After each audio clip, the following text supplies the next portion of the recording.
오늘 우리가 함께 나눌 하나님 말씀은 스가랴 4장 1절에서부터 7절까지 말씀입니다. 사실 이 1절부터 14절까지 4장의 말씀 전체도 이 하나의 환상, 이 등잔대와 순금 등잔대와 두 감람나무의 환상이 담고 있는 의미를 이제 풀어서 설명해주고 있는 내용이기 때문에 사실 1절부터 마지막 절까지의 말씀을 한 번에 다 살펴봐도 되긴 하는데 좀 그러기에는 좀 시간이 너무 길어질 것 같아서 오늘은 7절까지 말씀을 나누고 다음 시간에 요 앞부분에 있는 등잔대와 관련된 말씀을 조금 더 다루고 그 다음에 이제 두 감람나무에 대한 내용들까지 함께 살펴보고 전체적으로 이 말씀의 의미를 이렇게 좀 끝맺음하는 식으로 요 14장의 말씀의 내용들을 나누도록 하겠습니다.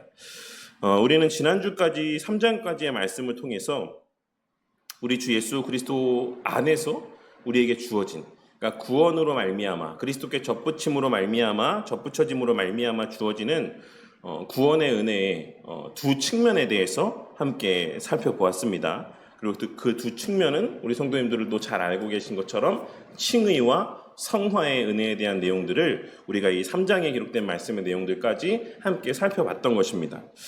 제가 이 스가랴 말씀을 이렇게 강해로 설교하는 건 처음인데 제가 이 환상의 내용들을 하나씩 보면서 꼭 마치 어떤 신앙고백서의 내용들을 보는 것 같다라는 느낌을 좀 받았습니다.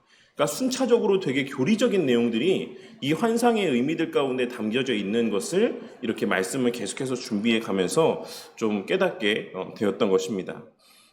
그러한 또 환상의 내용들을 통해서 우리가 알 수 있는 것은 우리는 우리 주 예수 그리스도와의 연합 속에서 이제 두 가지의 구원의 은혜를 누리는데 하나는 칭이고 하나는 성화의 은혜라는 것입니다. 그 가운데 먼저 칭의는 스가랴 3장에 기록된 말씀에서처럼 전적으로 그리스도의 의가 우리에게 전가되어지는 것. 그래서 우리 편에서는 그 어떤 공로도 없이 자격도 없이 그저 받게 되는 것이다라는 사실을 우리가 함께 또 3장의 말씀을 통해 살펴봤고, 그리고 이어지는 또 말씀을 통해서 성화의 은혜는 이미 의롭다 하심을 받은 자에게 성령 하나님께서 역사하심으로 그리스도를 닮아가게 하시는 은혜다라는 사실을 우리가 이 말씀의 내용들을 통해서 함께 살펴보았습니다.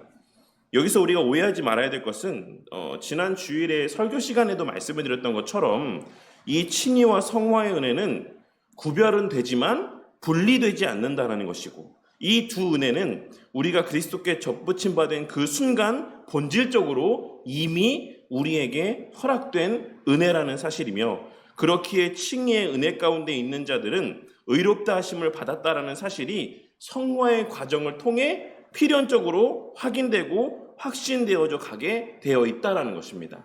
그러니까 우리가 성화의 과정을 통해 의롭다함을 받았다라는 것을 입증하는 것이 아니라, 어떤 의미에서는 그렇게 이야기해도 무방하다라고도 할 수 있지만, 더 정확하게 말하자면 우리의 의롭게 되었다라는 사실이 성화되어져 가게 하시는 성령 하나님의 역사를 통해서 우리에게 확인되어지고 확신되어지게 되는 것이다라고 보는 게 좀 더 맞는 은혜입니다. 그러니까 우리는 이미 의롭다 여김을 받은 동시에 사실 어떤 면에서는 즉각적으로 그 순간 거룩하다라고도 여김받는 존재들, 그러니까 본질적으로는 그리스도와 연합된 관계 안에서 늘 우리가 말씀드리지만 우리 신앙고백서의 내용 가운데서도 대우리문답의 내용이었나요? 하이델베르크 리문답의 내용이었나요? 네, 우리가 그리스도와 연합된 관계 속에서 그리스도께서 육신으로 그 하늘 영광 보좌 우편 가운데 영광의 자리에 계신 것처럼 우리도 그와 연합됨으로 말미암아 사실 전인격적으로 본질적으로 이미 영광스러운 존재가 된 것이기도 하다라고 하는 이런 고백의 내용에서와 같이, 사실 우리는 칭의의 은혜뿐만 아니라 거룩함에 있어서도 이미 온전히 거룩하여진 존재입니다. 그리스도 안에서. 그런데 이 땅에서의 성화라는 시간의 흐름 속에서 우리의 그와 같은 칭의와 완전하게 영광스러운 존재로 변화되어졌다라고 하는 그 본질적인 우리의 그 변화된 본질이 성령 하나님의 성화되어져 가게 하시는 과정들 속에서 우리에게 누려지고 만끽되어지는 것이다라는 것입니다. 물론 이제 우리의 행함을 통해서. 그러니까 이런 내용들이 우리 가운데 늘 각인되어져 있어야지만 돼요. 성화라고 하는 것의 의미가 어떤 의미인가라고 하는 것에 대해서 우리 가운데 늘 분명하게 확신되어져 있어야지만 된다라는 것입니다. 그러니 이것을 다시 말하자면 성화는 칭의가 실제로 체험되어져 가는 과정이라고 할 수가 있는 것입니다. 그런데 여기서 우리가 기억해야 될 또 한 가지 사실은 그 칭의의 체험으로서의 성화는 이제 최근에 계속해서 반복해서 말씀드리고 있는 것처럼 혼자 골방에서 돌을 닦듯이 경험되어지는 그러한 어떤 모습들을 통해서 경험되어지는 사적, 개인적인 차원의 은혜가 아닌 우리가 이 칭의의 은혜가 어디 안에서 주어진 은혜라고 말씀드렸습니까? 그리스도 안에서. 그럼 성화의 은혜는 어디서 주어지는 은혜라고 말씀드렸습니까? 그리스도 안에서.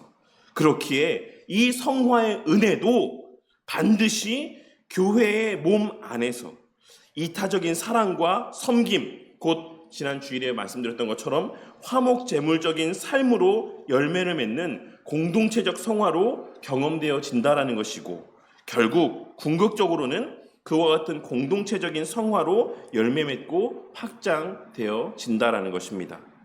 이제 오늘 말씀은 이런 내용들을 쭉 나눴어요. 이제 앞장 3장의 말씀을 통해서까지의 말씀을 통해서 이 내용들, 이 공동체적 성화에 대한 내용도 이미 앞에 다 나눴습니다. 이제 오늘 말씀은 이제 이러한 전제가 있는 상태에서 그럼 이런 성화의 동력이 뭐냐? 하나님께서는 어떻게 그것을 깨달아가게 하시냐? 우리가 의로워졌다라는 사실, 우리가 본질적으로 영광된 존재라는 사실을 하나님께서는 이제 교회 안에서 누리게 하신다라고 우리가 개괄적으로는 이미 알고 있는데, 구체적으로 실제적으로 이제 이 은혜, 이 성화의 은혜가 무엇을 통해 우리에게 누려지는 것이냐, 그 동력이 무엇이냐라고 하는 것을 말씀하고 있는 것이다라고 할 수 있습니다. 매우 논리적이지 않습니까? 이 환상의 순서 또한도, 그 담고 있는 내용들 또한도 매우 논리적이지 않습니까? 대적에 대한 심판과 회복에 대한 말씀하신 이후에 그 회복이 어떻게 이루어지고 그 회복의 내용이 무엇인지를 말씀하신 이후에 그 내용들이 어떻게 우리 가운데 실제로 적용되어지는가라고 하는 것을 이제 이어지는 환상의 내용을 통해서 말씀하고 있는 것입니다. 오늘 말씀에서의 환상을 통해 하나님께서는 이 원천이 오직 성령 하나님의 지속적으로 공급하여 주시는 힘과 능력으로 되는 것이다라는 사실을 분명하게 말씀하여 주고 있으십니다. 3장에서 하나님께서는 제사장 여호수아의 더러운 옷을 벗기시고 그에게 새 옷을 입히시며 그에게 말씀하시기를 내 도를 행하고 내 규례를 지키라 라고 하는 성화의 촉구의 말씀을 함께 들려주셨습니다.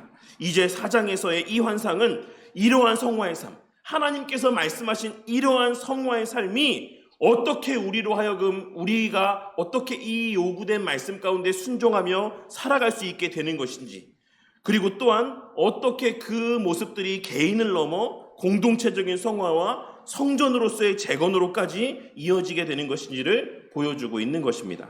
오늘 말씀을 통해서 오늘날 상당수 사람들이 갖고 있는 성화에 대한 오해가 적어도 우리 성도님들, 우리 바른교회 성도님들에게만큼은 바로잡아지고 바르게 깨달아지는 은혜가 있기를 바랍니다. 성화는 다시 깨우심 가운데 분명한 인식을 따라서 지속되는 믿음의 삶 가운데 되어져가는 일이다라는 사실을 오늘 말씀 가운데서 하나님께서는 스가랴에게 보여주신 환상을 통해 나타내 보여주고 있으십니다.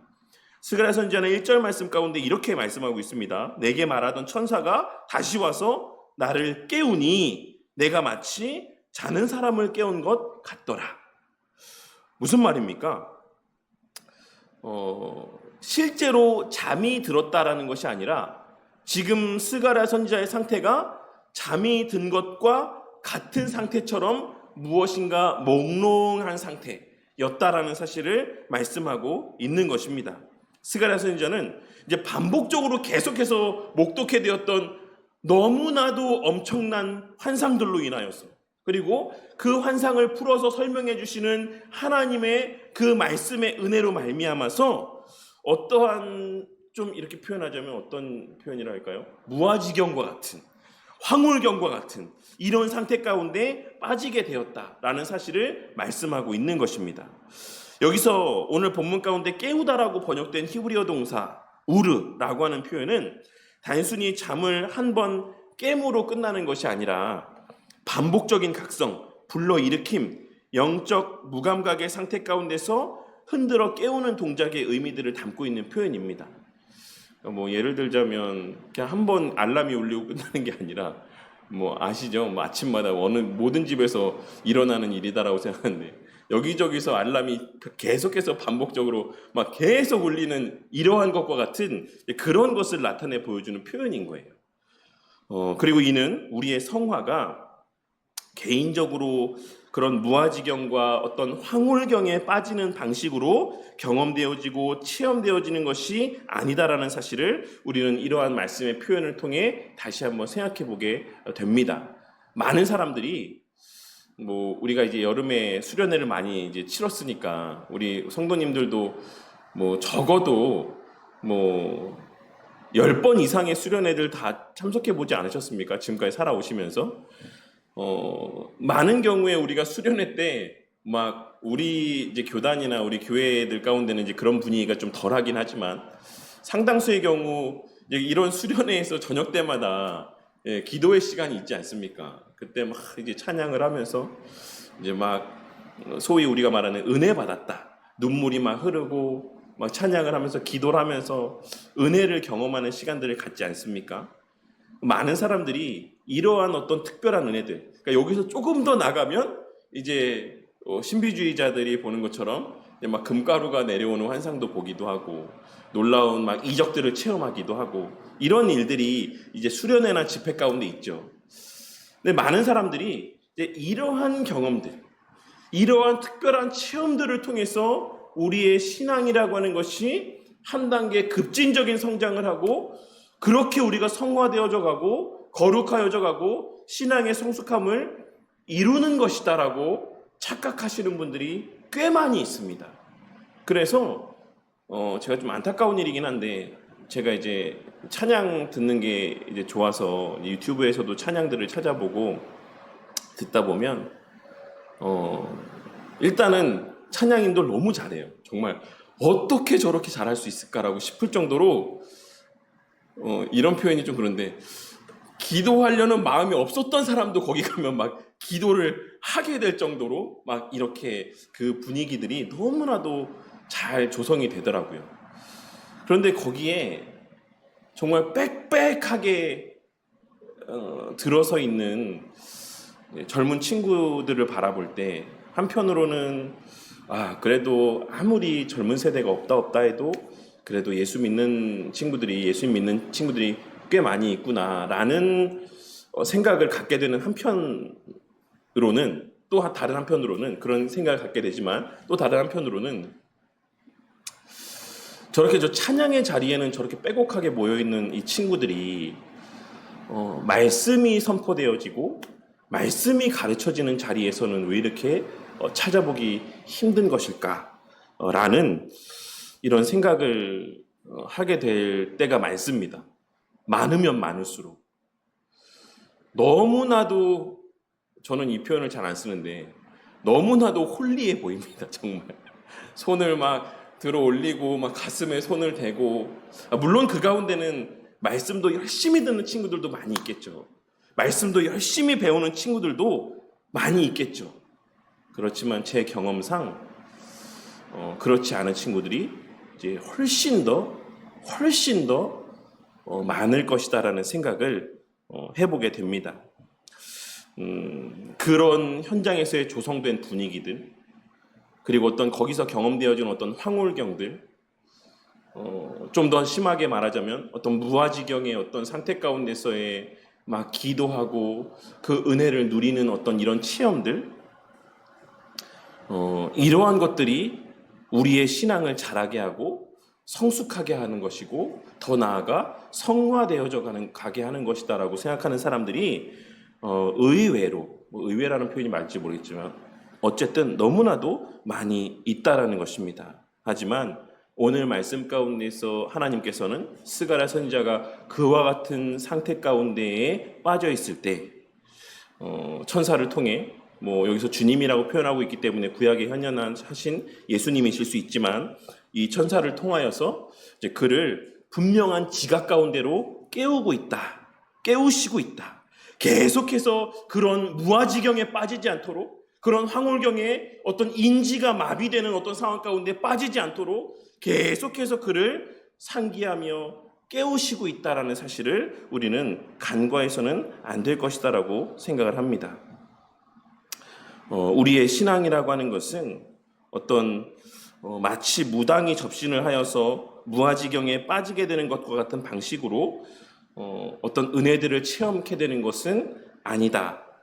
아주 특별한 경우에 그런 경험이 있을 수도 있겠지만 정말 보편적이고 일반적인 방식 가운데에서는 하나님께서는 그러한 방식들을 취하지 않는다라는 사실을 우리는 오늘 말씀의 내용을 통해 분명하게 깨달을 수 있어야지만 되는 것입니다.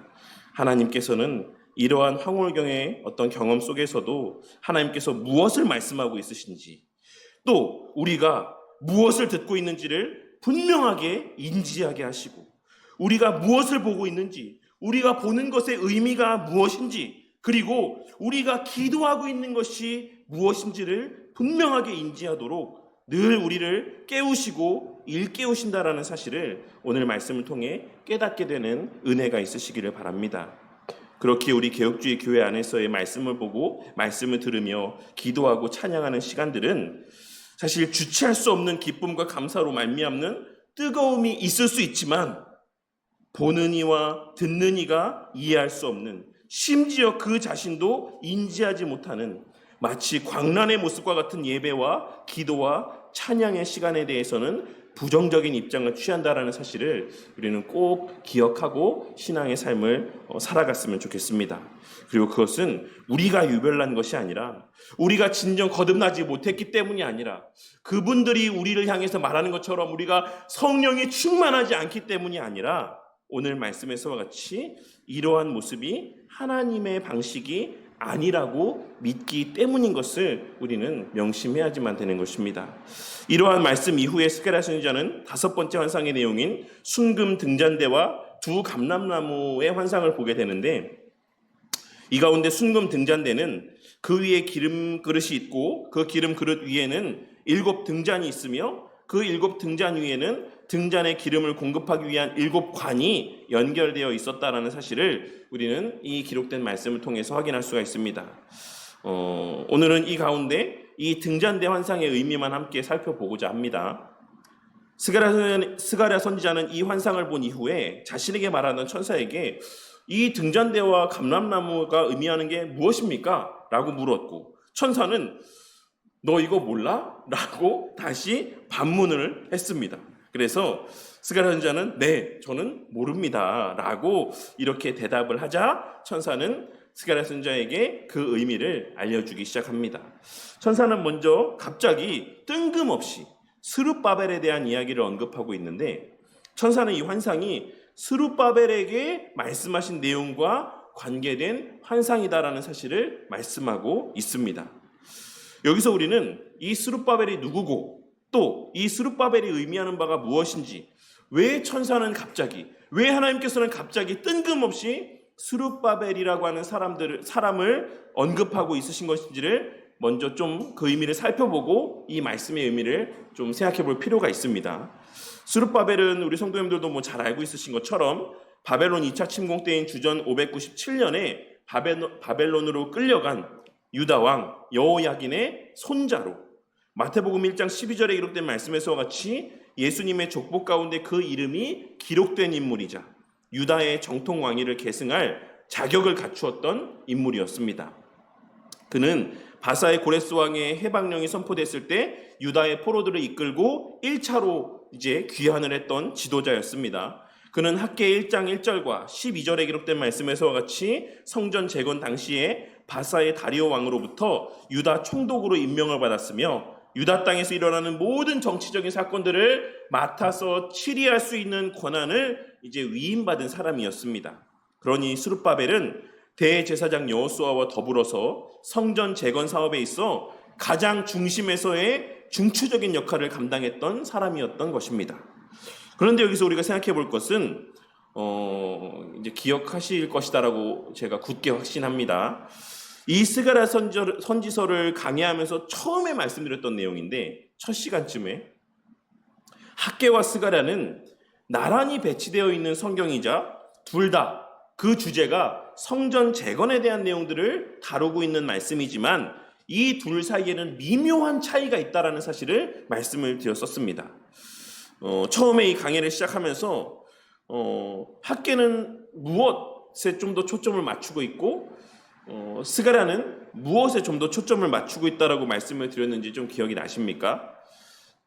학개에 기록되어 있는 스룹바벨을 통한 성전 재건의 내용들은 성전의 외적인 재건에 좀 더 포커스가 맞추어져 있다라고 제가 말씀을 드렸고, 스가랴에 기록된 여호수아를 통한 성전 재건의 모습 가운데는 보다 내적인 어떤 영적인 부분, 신앙적인 부분에서의 성전 재건에 대한 내용들에 좀 더 포커스가 맞추어져 있다라고 말씀을 드렸습니다. 그리고 이는 다른 말로 표현하자면 학개 선지서에서의 스룹바벨을 통한 성전 재건은 오늘날 우리의 눈에 보여지는 지역교회, 이러한 교회에 좀 더 포커스가 맞추어져 있다라고 한다면, 조직체로서의 교회에 좀 더 그 포커스가 맞추어져 있다라고 한다면, 스가랴 선지서에 언급되어지고 있는 여호수아를 통한 성전 재건은 시간과 장소를 초월하여 존재하는 비가시적 교회, 무형교회, 우주적 교회에 좀 더 포커스가 맞추어져 있다라고 표현할 수 있는 것입니다. 그런데 오늘 말씀에서 하나님께서는 스가랴 선지자에게 스룹바벨에게 하신 말씀과 관계된 환상을 보여주고 있으신 것입니다. 네가 지금 보고 있는 거는 내가 스룹바벨에게 했던 내용과 관계된 환상이야 라고 말씀하여 주고 있으신 것입니다. 이 말씀이 의미하는 바가 무엇이겠습니까? 앞서 서두에서 칭의와 성화의 관계에 대해서 말씀드렸던 것처럼, 칭의와 성화는 뭐라고 말씀드렸죠? 칭의와 성화는 구별되지만 뭐하지 않는다? 분리되지 않는다 라고 말씀드렸던 것처럼, 우주적인 교회와 지역교회 또한, 비가시적인 교회와 가시적 교회 또한, 무형교회와 유형교회 또한 구별되지만 분리되지 않는다라는 사실이 이 언급 가운데 함의되어져 있다라고 할 수가 있는 것입니다. 이와 관련해서 칼빈 선생님은 하나님 앞에 알려진 교회와 비가시적 교회죠, 우리 판단으로 관찰되어지는 교회, 가시적 교회를 구별하는 것은 유익하다. 그러나 이것은 두 개의 교회를 말하는 것이 아니라 동일한 교회를 두 가지의 방식으로 이해하는 것이다 라고 이렇게 표현을 하고 있습니다. 그리고 저희 아내가 너무 신학자들 얘기를 많이 한다 그래가지고 제가 지금 또 얘기하는데 잠깐 주춤했어요. 한 명만 할 거 그랬나? 그래서 헤르만 바빙크라고 하는 선생님은 가시적 교회와 비가시적 교회를 구별하는 것은 두 개의 서로 다른 실체를 말하는 것이 아니다. 이것은 단 하나의 교회가 두 가지 측면, 하나님께 알려진 내적, 영적 실제와 인간에게 보이는 역사적, 조직적 현상을 가진다라는 뜻이다 라고 말을 하였습니다. 그러니 이런 내용들을 종합적으로 고려해서 좀 생각을 해보자면, 우리가 사도신경에서 고백하는 하나의 거룩한 우주적 보편교회는, 우리가 믿는다라고 고백하는 하나의 거룩한 우주적 보편교회는 역사 속에서 우리가 사는 지역 가운데 조직교회로 드러난다라고 할 수가 있는 것입니다. 이것은 필연적인 일인 것이죠. 그리고 이 사실이 성경 말씀 가운데 학개와 스가랴의 말씀을 통해, 그리고 여호수아와 스룹바벨의 관계를 통해 우리에게 계시되어지고 있다라고 할 수가 있는 것입니다. 그리고 그런 맥락에서 오늘 말씀에서의 갑작스러운 스룹바벨에 대한 언급의 의미를 이런 맥락에서 이해해 보자면, 하나님 나라 백성들의 성화는, 지금 우리가 이제 성화에 대해서 다루고 있지 않습니까? 이 성화는 오직 내면적 영적 변화만을 의미하는 것이 아닌, 그리고 어떤 영적인 어떤 체험이나 어떤 실체가 없는 어떤 것들을 통해서 이루어지는 것이 아닌 외면적이고 육적이고 실제적인 변화로 발현되어지게 있다라는 사실을 발현되어지게 되어 있다라는 사실을 말씀하고 있는 것이자 이 성화의 주체적인 역할을 하는 기관이 무엇이다? 유형교회다. 조직체로서의 교회다. 우리가 아무것도 아닌 것처럼 생각하기도 하는 그러한 지역에 있는 여러 교회들이 바로 이 성화에 있어서의 그 성령 하나님의 공급하여 주시는 은혜를 공급하는 주체적인 어떤 기관이다 라고 하는 사실을 이제 말씀하고 있는 것으로 우리는 이해할 수가 있는 것입니다. 그런 맥락에서 우리는 이 뜬금없어 보이는 스룹바벨에 대한 언급의 의미를 이해할 수 있는 것입니다. 내적인 교회에 대해서 말씀하고 있다가, 영적인 교회에 대해서 말씀하고 있다가, 성도의 성화에 대해서 말씀하고 있다가 뜬금없이 스룹바벨에 대해서 말씀하고 있는 것. 스룹바벨에게 했던 내용을 내가 지금 너에게도 보여주고 있는 거야 라고 말씀하고 있는 것은 이러한 내적인 성화의 어떤 우리가 누리게 되는 은혜라고 하는 것은 이러한 눈에 보여지는 이 조직체로서의 교회를 통한 하나님의 행하시는 일이다라는 의미들이 함의되어져 있다라고 할 수 있는 것입니다. 그렇다면 이 이후에 말씀하고 있는 천사의 말은 무엇을 의미하겠습니까? 이것은 바로 이러한 교회 공동체 안에서의 실제적인 성화는 오직 성령 하나님께서 공급하여 주시는 힘으로 되어져 가는 것이다라는 사실입니다. 이제 오늘 그 나누어드린 요약에는 이제 이 언급이 되어 있지 않는데 이 성령 하나님께서 공급하여 주시는 힘이 무엇을 통해서다? 말씀을 통해서 되어지는 일인데 그 말씀은 어디서 증거되어지는 말씀을 통해서다? 눈에 보여지는 교회에서 선포되어지는 말씀을 통해서라는 의미들이 이 전체의 내용들 가운데 그 행간의 의미로 지금 이 구절 이 표현 하나하나 단어 하나하나의 가운데 담겨져 있다라고 할 수가 있는 것입니다. 6절 말씀에서 힘과 능력이라고 번역되어 있는 표현의 의미는 각각 이제 양적인 힘, 여기서 힘이라고 번역되어 있는 힘은 어떤 이 양적인 힘입니다. 많이 모여있는 어떤 풍성함에서 오는 힘, 이것을 말씀하고 있는 것이고, 능력이라고 번역되어 있는 표현은 개인적인 역량을 가리키는 표현이에요. 그러니까는 이 성화라고 하는 것, 그리고 공동체적인 성화라고 하는 것, 개인적인 성화뿐만 아니라 공동체적인 성화, 교회의 성숙하여져감, 교회의 견고하여져감이라고 하는 것은 이 말씀을 통해서 하나님께서 말씀하시기를 양적인 풍성함을 통해서 이루어지는 일도 아니고 그 개개인의 어떤 특별한 어떤 재능들과 자질들을 통해서 되어지는 일도 아니다.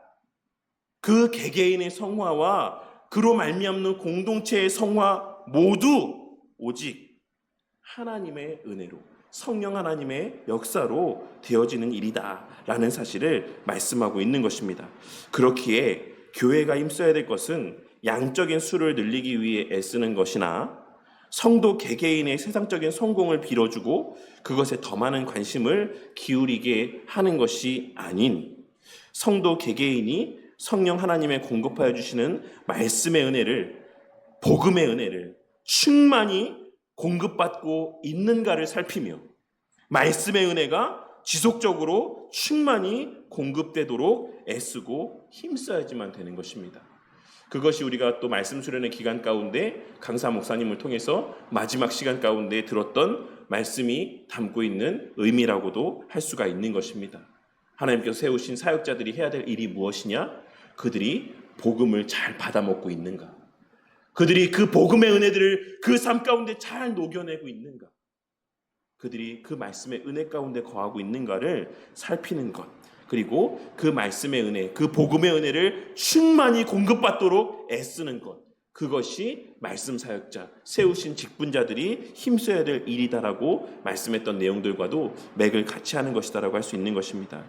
이것이 바로 우리 신앙의 선배들이 깨달았던 사실이고 가르쳤던 사실이며 힘썼던 일이자, 이러한 모습이 바로 우리 신앙의 선배들이 걸어갔던 선한 길이자 옛적 길이라고 할 수 있는 것입니다. 그리고 그 결과가 바로 7절에 기록된 말씀에서와 같은 공동체적 성화의 모습. 7절에서 뭐라고 말씀하고 있습니까?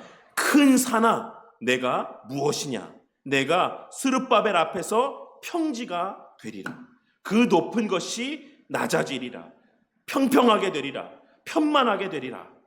라고 말씀하고 있는 것이고, 이는 곧 교회의 진정한 성장과 성숙으로 이어지게 되는 모습을 말씀하고 있는 것이다라고 할 수가 있는 것입니다. 공동체적 성화의 열매는 교회 내의 모든 성도들이 차별 없는 편만한 은혜를 누리게 되는 것입니다. 우리가 계속해서 살펴보고 있는 사도행전 2장에서의 초대교회의 모습과 같이 많이 가진 자들은 그 많이 가진 것들을 내어놓아 함께 나누게 되고, 많이 배운 자들은 그 많이 배운 것들을 아직 덜 깨달은 자들에게 함께 나누는 과정들을 통해서 큰 산과 같이 부어주신 은혜들이 모든 이들에게 편만하게 나누어짐으로 그 모든 은혜들이 평평하게 다 공유되어지는 이러한 모습으로 열매 맺게 되어 있다라는 사실을 말씀하고 있는 것입니다. 부한 자나 사회적 지위가 높은 자도 교회 안에서 겸손하여지고 복음을 통해 그 은혜들이 주어진 목적이 무엇인지를 깨달아가게 되므로, 그리하여 그 깨달음 가운데 실제적으로 그 자신의 것들을 자신의 것으로 여기지 아니하고 함께 나누는 과정들을 통해 교회 내의 모든 사람들이 육적으로 영적으로 편만한 은혜, 우리의 일용할 양식의 은혜를 충만히 누리게 되는 것으로 이어지게 된다라는 사실을 말씀하고 있는 것입니다. 그리고 마지막으로 그 공동체적 성화는 어떤 열매를 맺냐면 모든 공로를 오직 예수님께만 돌리는 모습으로 열매 맺는다. 무리가 외치기를 은총이 그에게 있을지어다. 그 머릿돌에게 있을지어다. 우리 주 예수 그리스도에게 있을지어다. 우리의 이 모든 누리는 은혜들은 그 근원이 우리 주 예수 그리스도에게 있다라는 사실을 깨닫고 그 예수 그리스도만을 높이며 그 예수 그리스도께만 영광 돌리는 모습으로 열매 맺게 되어 있다라고 말씀하고 있는 것입니다. 그리고 이것이 바로 우리가 참된 믿음이 무엇이냐, 생명에 이르는 그 참된 믿음이 무엇이냐, 구원 얻는 믿음이 무엇이냐라고 웨스트민스터 신앙고백서에서 말씀하고 있는 내용과 같죠. 거기서 하도 많이 해서 이제 다 외우셨죠. 뭐라고, 참된 믿음이 뭐라고 말씀드렸습니까? 명령의 말씀에는 순종하고 경고의 말씀에는 두려워하며 이 생과 내 생에서 하나님의 약속들을 굳게 믿고 소망하고 확신하며 살아간다 라고 하는 것, 이것이 참된 믿음이다라고 말씀을 드렸습니다. 그리고 성화에 대해서 말씀하며 그 모든 공로를 마지막에 우리가 하는 것처럼 하되 그 모든 영광을 누구에게 돌린다? 예수 그리스도에게 돌린다 라고 웨스트민스터 신앙고백서에서 말씀하고 있는 모든 내용들이 오늘의 이 말씀 가운데 다 녹여져 있다라고. 반대죠. 이 말씀의 내용들이 그 신앙고백서의 내용들 가운데 잘 녹여져 있다라고 할 수가 있는 것입니다. 오늘은 이제 여기까지만 나누고 다음 시간에 그 뒷부분의 내용들을 좀 이어서 다루도록 하겠습니다. 오늘 말씀 가운데서 우리가 함께 살펴본 내용들은 첫째로 성화란 개인적인 특별한 어떤 신비적인 체험들을 통해서가 아닌 분명한 자각과 분명한 인지 속에서 하나님 말씀의 의미, 하나님께서 보여주시고 하나님께서 들려주시고 하나님께서 행하시는 모든 의미들을 분명하게 깨닫게 되는 방식으로 이루어져 가는 것이다라는 사실을 깨닫게 되는 은혜가 있으시기를 바랍니다. 그리고 둘째로 성화란 가시적 교회와 별개로 경험되어지고 발현되어지는 것이 아닌 가시적 교회 안에서 공동체적으로 경험되어지고 발현되어지는 것이다라는 사실을 깨닫게 되는 은혜가 있으시기를 바랍니다. 그러니 남들보다 좀 더 성화되어지겠다고 어디 산속에 막 기도원 막 다니시고 맨날 골방에서 말씀 보고 기도만 하는 그런 우리 성도님들이 되지 마시기를 바랍니다. 셋째로 공동체적 성화, 곧 소위 오늘날 교회의 성장이라고 말하는 모습은 개인의 어떠함이나 공동체적인 외적 힘으로 되는 것이 아닌 오직 하나님의 말씀, 좀 더 분명하게 말하자면 그리스도의 복음과 함께 일하시는 성령 하나님의 공급하여 주시는 힘과 능력으로 되는 것이다라는 사실을 반드시 기억하고 명심함 가운데 살아가는 저와 우리 모두가 되기를 바랍니다. 그리고 마지막으로 그러한 공동체적 성화의 실제는 개개인의 큰 산과 같이 여김이 무너져 평지가 되어지는 것으로 곧 서로가 서로를 위한 이타적인 삶을 살게 되는 것, 초대교회 때와 같이 내 것을 내 것으로 여기지 아니하고 모든 것을 섬김의 수단으로 선용함으로 교회 공동체 모두가 화목제물적인 삶을 통해 그리스도의 공급하여 주시는 모든 영적인 육적인 은혜를 모두와 함께 편만히 누리고 만끽하는 모습으로 또 발현되어지는 것이다라는 사실을 깨닫게 되는 은혜가 있으시기를 바랍니다. 왜냐하면 예수님이 그러한 삶을 사셨고 그 예수님께서 처음에 최초로 세우신 교회의 모습이 그러했기 때문에 그렇습니다.